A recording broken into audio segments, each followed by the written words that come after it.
IrixGuy here, and something I want to test now is what's called APAS, and not sitting in front of my manual, but I think that stands for Advanced Pilot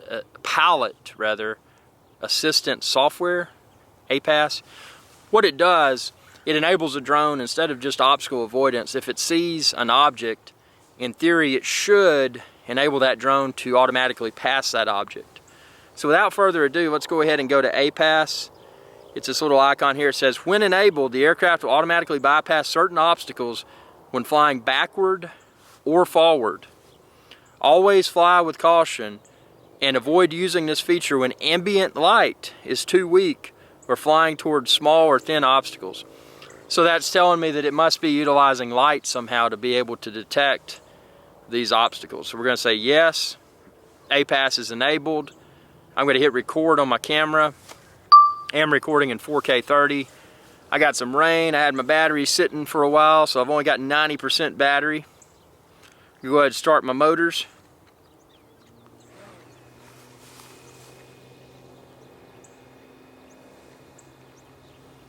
My motors are started.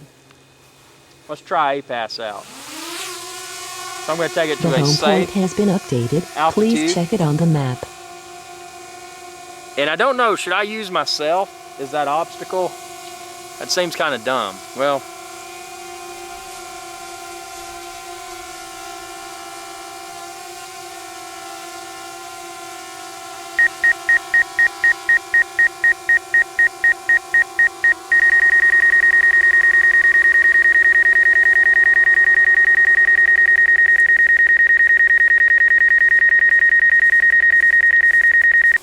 let's think this one through here.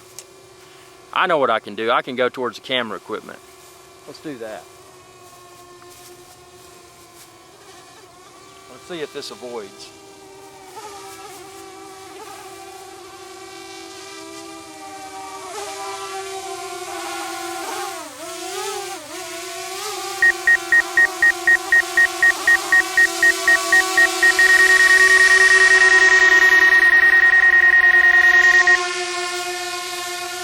Okay, that actually worked because I was aiming. I've got this field monitor right here, and you can see this is the field monitor that I'm pointing to, and I'm going to control this as if I'm heading straight towards that field monitor.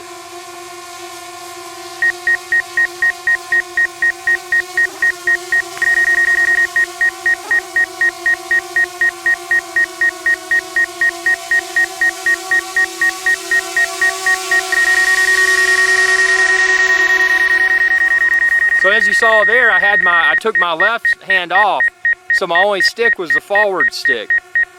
So that shows that I am not turning it to the left. It's using APAS, the Advanced Pilot Assistance software, to do that. Let's try this again here. Check this out.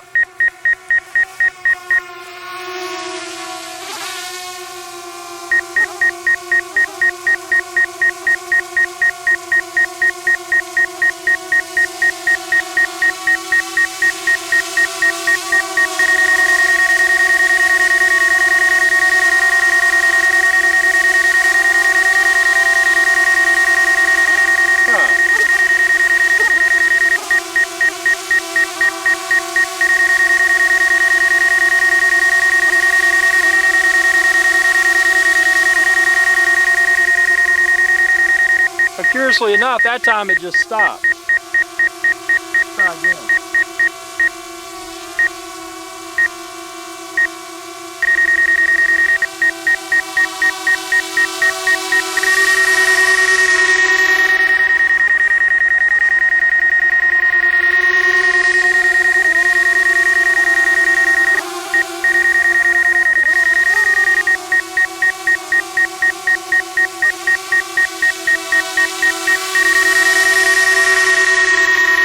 That time it worked. It may have been because I stuttered the last time I didn't keep going. So for this test, let's back it up really far, and I'm not going to let off the stick. I'm just going to continuously go forward, obviously without turning left or right. So let me start out by getting right in front of the camera. There we go. I'm going to get it lined up. I'm going to fly straight backwards.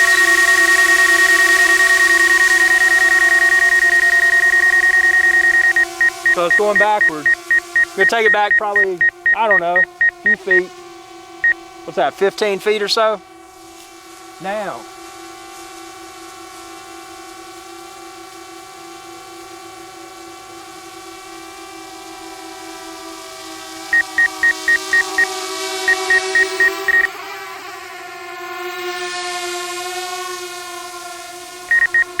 So that's what it is when it's flying forward at a decent rate of speed and it sees something. And again, don't trust this technology because it could always fail. But it sees something and it makes a general left-hand turn. I wonder why it's going to the left instead of the right. Maybe that's because it sees my camera on the tripod on the right, so it's turning left because of that.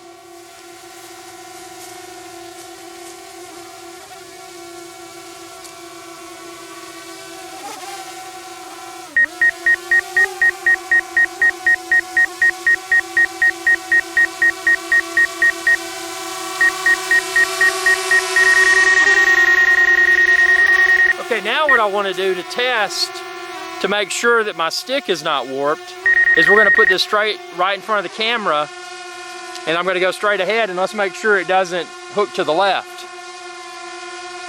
Here we go. So I'm going to go straight ahead. Let me get it a little bit further up here so y'all can see I'm not messing with you. Straight ahead. That's straight ahead without any sort of turn, not even a gentle turn. So now let's bring it back to the camera and see if it sees it again and if it turns left or right.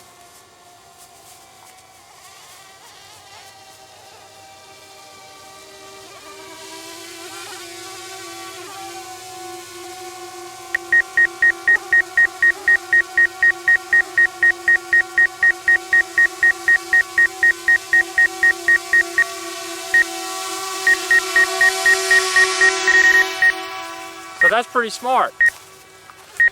It's definitely seeing this stuff. It is definitely seeing this. Now what I'm going to do is head this way from back there. Interesting. And again, not something I would trust, but just as a test, I was coming this way, and I guess it recognized my height being taller than the camera, and it started to go higher. Now let's bring it towards me. Obviously not at a high rate of speed or anything, but let's see if it starts to go over me or what. Actually, as a test, I'm going to stand to the side of this field monitor where I used to, where it was normally going when it was trying to pass the field monitor. So now let's bring it towards the field monitor with me standing on the side. Is it still going to go to that side, or is it going to try to go above or the other side? It's still going to the left. I always get nervous with those props spinning. They're no joke. So, you know, I don't have my prop guards on. I don't want to get too close even for a test. With an experienced pilot, I don't want to get myself in trouble there with those propellers. So let's try this again just with the, actually, let's see. Let's put, I wish I had some other objects. We're going to do another APAS test out in the wilderness and try that out. There's a tree over there. Now you can't really see it on this, that's the thing, you can't see it on this camera, but let me just do this for the, you can watch the drone's camera. I'm going to go towards that tree.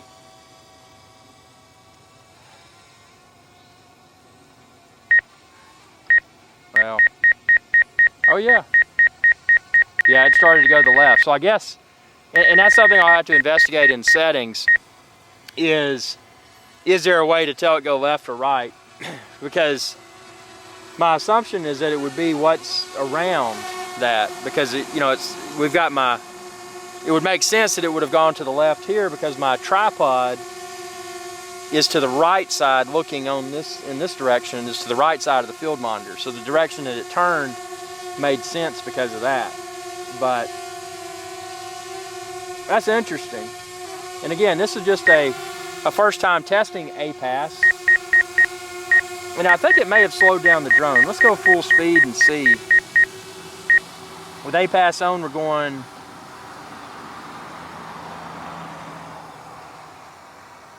was it 5.4 miles per hour? Now let's turn APAS off.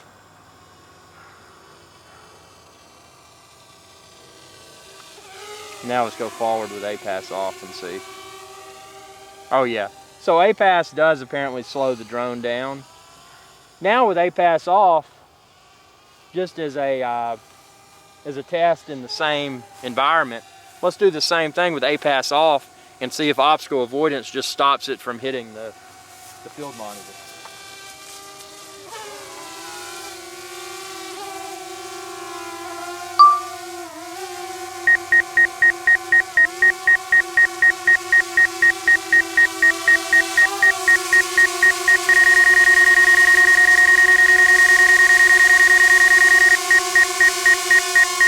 So that's cool, and that further confirms that APAS was working, because see now, with APAS off, when I approach the camera equipment, the same way that I did with APAS on, just the, moving the stick forward, hand off of the left side so I couldn't turn it left or right, you saw that obstacle avoidance kicked in. So now let's turn APAS back on, and I'm expecting it's going to try to pass like it did earlier.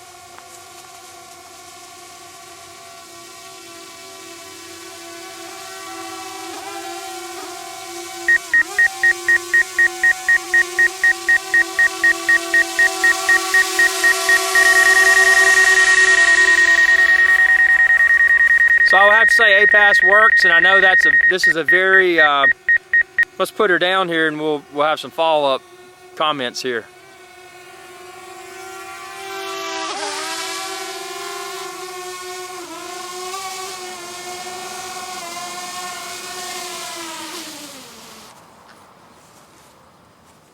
Go ahead and stop that recording. I'm going to stop the other recording too. I was recording the screen so I could give you that beautiful app view. So yeah, APAS works. I didn't know what to expect. Now obviously this was a very simplistic example of how well APAS may perform, and in this case it worked. Again, had the camera here, had the field monitor there, and it said, hey, I'm going to go over to the side. But when I turned APAS off and did the exact same approach, straight on, straight towards that field monitor, it stopped, because with APAS off, it was using obstacle avoidance. Obviously I had obstacle avoidance on. Had I not had obstacle avoidance on, it would have probably run into the field monitor. That could have been catastrophic. So, that being the case, I'm glad I performed this test, and I want to do a lot more in-depth testing with APAS. This was just my first swing at it. What I want to do is get a lot of objects, not this expensive camera equipment, but some objects that are semi-hard that, should APAS fail, hopefully it won't destroy my drone, but something that will, I'd like to set up, how about that, an obstacle course. Have multiple things that this thing has to intelligently fly past using APAS. And not just past, but it may be over. Because when I was back behind there and it saw me, it was like it was going to try to go over my head. Now, I don't have that much confidence. I don't care if it's DJI. I don't care if it's the most, whatever the most famous drone in the world may be. I'm not going to trust my skin to propellers. So, anyway, that's my APAS field test. Tell me what you think.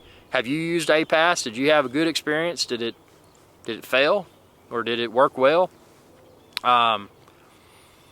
Obviously, if